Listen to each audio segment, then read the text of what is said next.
Hello, Barracuda fans. Welcome to our unofficial halfway point check-in with Barracuda General Manager Joe Will. Joe, first of all, thank you for the time. We are getting to that point where it is crunch time. We are through, I would say, the dog days, past the All-Star festivities here in San Jose, and now it's time to push for a playoff spot. The Barracuda very much still in the race, 8 points out of a playoff spot and playing some of their best hockey so far this year. But give us your overarching thoughts of the season to this point. I think it's been a season of different parts. At the beginning of the year, there's some growing pains going in. We had 9 first-year players this year, 5 second-year players, and not really any third, fourth, or fifth-year players, and then some veteran players that came in as well. So there's some growing pains at the beginning of the year. Good thing that we could see right now is that right in the dog days, as you said, in February, guys showed up very competitive the last 10 games. We were 6-3-1 record, really good playoff-type pace, and guys are playing meaningful hockey. They're competing every night and, showing that they really want to play for something. This is a Barracuda team that's had some ups and downs. They're playing some of their best hockey of the year, but they did have a 9-game losing streak back in January. And John McCarthy said as the losing streak was near its end that he felt like the team was starting to turn a corner. The results weren't necessarily there, and now we're seeing it. They are picking up wins, playing some of their best hockey in a 10-game block all season long. What have you noticed about this team and the way the group has continued to try to gel, continued to try to become a more competitive team, and now we're seeing it maybe pay off a little bit with wins? I think there's, as we said, just a big learning curve. It's a very tough division as well in the Pacific, as we're seeing. And so, big difference between junior hockey and college hockey and then coming into the American League. So all these players in the first year, it takes a while to kind of grow into it. And they did. And we've had some injuries at times that have really challenged our depth, pulled some players up to the Sharks. So on one hand, we're very proud that we can provide the players to go up to the Sharks at that time and provide that depth. But on the other hand, it takes a toll on the Barracuda. So we went through a little bit of that. We're a little bit stronger lineup this year, more players back healthy and back with Barracuda playing right now, and just getting that experience the first half of the year. I think that's just how it's changed. I think Sharks fans pretty aware of what's going on with the organization, a transitional period, a rebuild, a new regime came in, about a year and a half ago. And I think fans think about the NHL result and, okay, we're going through some growing pains, we're rebuilding this thing. They don't always think about the American Hockey League and how it impacts that as well. So how has the new regime and the new philosophy impacted the AHL product as well? Well, I think it's just a matter of time. We're very focused on bringing in young players and draft picks and everything else. But a lot of those players that they come in, they're draft picks of the future. They're 18, 19-year-old players that aren't even eligible to play in the American League yet. So there's a lag time from when we draft them. The good thing is that the players that, in the last couple of years draft, we had 6 players play in the World Championships, World Junior Championships this year for the power teams, which is a really good sign for the future. They're best in the world amongst their peers in their various countries. But it just takes time for them to get ready to play for the Barracuda and then ultimately the Sharks. So it's, we're very bullish on the future. We're very excited to get these players, but again, they're 18 and we'll start seeing them with the Barracuda more at 20. Like next year, I think we'll see Bystad and Furlong and a group of players in that age group come in. And then, it's still a little bit of time until we see the Musties and Haltonens and Smiths and Lunds, and there's a number of other, high-end players that we're going to see. It just takes some time. Depending on where you're drafted makes a big difference, the caliber of player, right? But what's a realistic expectation for a player to be drafted and go through that process, whether they're playing major junior over in Europe like a Bystad, that process of getting drafted, continuing to develop, and then when we'll see them in the AHL and then ultimately in the NHL? What's a realistic expectations and a time frame for a player? Well, I think time frame is generally the first 2 years they go back to their team. They go back to juniors. They go back to college. They go back to Europe and play as they should. We'll see them in World Junior Championships if they're on the higher end of things. We'll also see them at development camp. We may see certain ones at training camp, depending on where they're coming from. So as many development touches that we can get to bring them in and work with them for a few weeks, we take advantage of that so that when it does become time to play in the American League, they're used to it. And I mean, one of the things we also see time to time is possibility at the end of the year, if the junior season is out or if we've signed a new player, they may be able to play at the end of the year with the Barracuda like Muck Madulin did last year. Looking at this Barracuda team, we've got 2 more months to go. You are outside of the playoff picture, but the great thing now is in the AHL specific division, you have 10 teams. 8 of them make the postseason. The thought behind that is more teams in the playoffs, more opportunity for young players to play in those high-pressure situations. What is your goal, I guess, for this team over the final 2 months? I think just to play very competitive hockey like now, keep developing, keep getting better, and that's it. And what they're doing right now is it's multi-purpose. There's certain players that are very close to the National Hockey League, so they're playing to get recalls there. That they're all playing to win hockey games. Or it's a very competitive group that we have really good chemistry and leadership within the locker room. So they're trying to do that and provide the depth for the Sharks. So right now it's just to keep the foot on the gas, keep playing hockey like we have in the past 10 games, and see what happens. And beware the team that feels it and they're trying to climb up. They're a little bit of underdog complex right now too, which is good. And so going into every game and just really appreciating it, appreciating that they can potential to get 2 points and jump up the standings a little bit. So I'm really looking forward to it. They've again the last 10 games. Down to a game have all been really competitive and good. So I'm looking forward to that in the future. This level, the AHL, the NHL, highest level of the sport in the world. So players and coaches who get to this level, some of the most competitive people on planet Earth, and everybody wants to win. But the AHL is a weird dynamic because it is really a balance of development and winning hockey games. Now, again, everybody wants to win. And when you aren't winning, it's tough to go through. But how do you balance both of those factors, and does one maybe weigh a little bit more than the other? Winning hockey is always very, very important to us. So no matter what, we're in it to win games, but there's the realities of the situation. Again, experience, injuries, guys being recalled, things like that. And like we said, the lag period of where we're at. And we will see it probably grow year to year with Barracuda as these young players are coming in. But that's really the trifecta of what we try and do with the 3 elements: win, develop players, provide depth, and we're a very inclusive staff. So right now it's we have 13,000 NHL games played amongst our scouts, our coaches, our management, our development staff, and everybody really has a hand in the Barracuda. So we have everybody here just trying to mentor and teach and coach these young players and get them better as quick as possible. But we realize that takes time to do it right. We're not in a hurry for anything. We just want to do it right.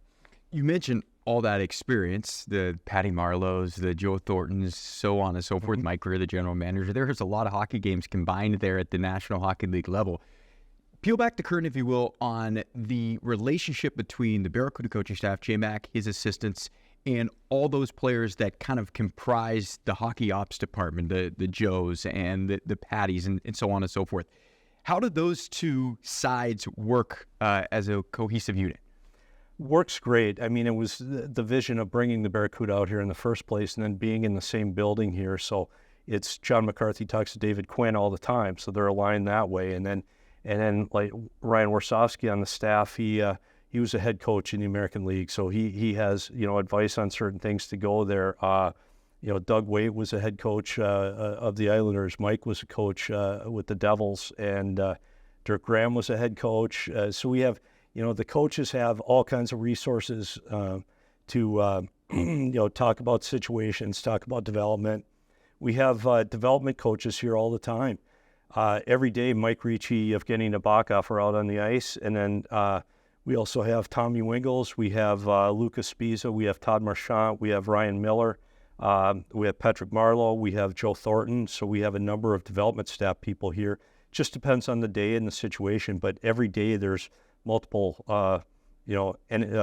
people with NHL experience, whether it be coaches or development or players, out there all the day with the players and the staff. We ride a lot of planes and buses together. We're with this team a lot, more so than probably our own families. But one thing you notice with this group is there is a camaraderie. These guys like being around each other. The results haven't been there necessarily all year long, but this is a team that really enjoys being around each other. And I think a lot of credit goes to John McCarthy and his staff, the way that they've continued to have a positive attitude, despite sometimes the results not following. What have you thought of John and his staff and the way they've navigated this season? Has not been all sunshines and rainbows, if you will, but the attitude of this team has not wavered, and these guys really enjoy each other. I think a lot of credit goes to John and his staff.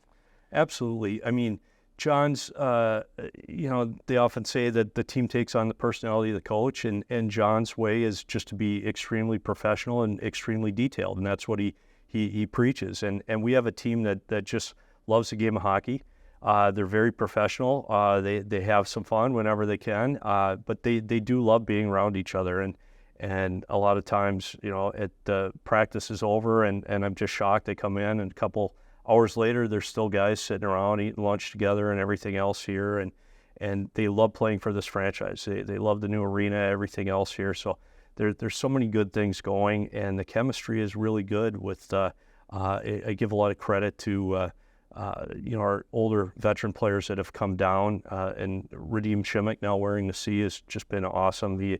It's just watch and see how he plays every game. He put heart and soul every game out there, and there's just so many good mentors. But we're very cognizant of and appreciative of the chemistry that we have here, and it really is just John's way. He's just very even keel, very good teacher, very good use of people, and just very fortunate to have him. It'd be very easy for a guy like Radim Shivik to just basically look forward to the summer, look forward to vacation. He's had an incredible approach this year, and it's really, I think, shown in the room, and guys have seen it, and they've taken some of his approaches and applied them to themselves. What have you thought of just Simmer's overall approach this year since he joined the Barracuda? He plays in the AHL exactly how he played in the NHL. He never gives up on a play, never sits back, and that's caused him injuries over time, but it's just because he lays it all out there in every shift, and he plays the same. And when you're playing with him, when he sets that example, it grows, it's contagious, and others start doing it, and that's really what you need to do to play in the National Hockey League to be successful at it. And I think our players, you can say it all day long, but when they see it, it's much more powerful. We've got the trade deadline coming up in a couple of weeks. We've seen some smaller trades. You traded Nick Cicek to the Vancouver Canucks organization. Jack Stendika came the other way. Adam Rasko was a smaller trade back in the early stages of the season. The deadline coming up, I know many think that the Sharks will obviously be sellers in that situation, but just give us an overarching philosophy, if you will, on where you see maybe the organization looking and how they utilize the trade deadline for the future. I think it's just a philosophical thing. We're looking to get better in the future, whether that's draft picks, whether it's prospects or players, of age groups to kind of fill in the gap to where maybe we don't have as many players in a certain age group. Again, last year was a combination. We got some high picks in the draft, and we got some really good players, Mike Madulin, Zetterlund, and such. And so that's always the goal, to kind of get better for the future within there. Not exactly sure where that's going to be. It's a marketplace. It depends on what's out there, but that's generally the goal. And when that happens, there's some shifting around, and oftentimes that's opportunities for others to jump up in the Sharks and perhaps take some spots, either by necessity or by merit. And for the Barracuda, same thing. It's like just it's a time of year when things shift, and other seasons get done, other college junior seasons get done as well. So there's players coming and going. So the roster this time of year, there's some consistency, but often a lot of changes because of players coming up and down and coming in. We'll see what shakes out at the NHL level with the goalie position, but I want to talk quickly about the current situation here in the American League. You've basically had 3 goalies all season long, and some inexperience in that room, the most experienced being Eetu Makiniemi, who has dealt with some injuries, currently is sick right now, should be back. He's day-to-day, so we'll look forward to getting him back. But what have you just thought of the current state of the goalie position with the Barracuda in particular? Well, I think we've had some good times and some bad times with goaltending this year, and right now it's on an uptick. And with Corona and Georgi Romanov, it's they're first-year players, and so it's a tale of 2 seasons. At the beginning of the year, they're just trying to get experience of the American League, and this time of year, you're seeing now they're coming in and winning hockey games and such, and so there is a learning curve with that. You have to go through that. This organization right now is we need to find some young goaltenders within here, some heir apparents that can rise within the Sharks organization. So as tempting as it is, just to go out and get a quick fix. Oftentimes you'll get some players that really aren't, for the future, some goaltenders that really aren't as much for the future as for now. And that's a delicate balance we talk about is you go out, you grab somebody just for the win now, but you might not be really getting anybody for the future, or you just kind of suck it up and say, like, we need to go through this right now. We need to develop a few players and see where that goes. So it's just that constant back and forth that you have to make at this level, the decisions you make. And what we see now is kind of the tale of two seasons. And right now we're on a pretty good swing with that. A little bit of, unfortunate times with McAniemi with some injuries and illness and such right now. So we're waiting for him to come back. But he was actually playing very well before he got ill a couple of weeks ago here. Yeah, his best game of the year, 37 save shutouts. So hopefully we get him back. And hey, you've seen it with the goalie position. And all three goalies have spent some time in the ECHL this year as well. So you've utilized that league opportunity for these guys to play. They're very youthful. How important is it for the goalie position that does take longer than other positions to play games and play games, whether it's at the ECHL level, AHL level, to get those reps, get comfortable at the pro ranks? Oh, it's huge. There's nothing like games and meaningful practices really to develop them. So we just try and maximize as much as we can. Again, injuries of both the Sharks and the Barracuda have kind of gotten in the way at times to where when we have three, we can have a rotation and have send somebody to the ECHL.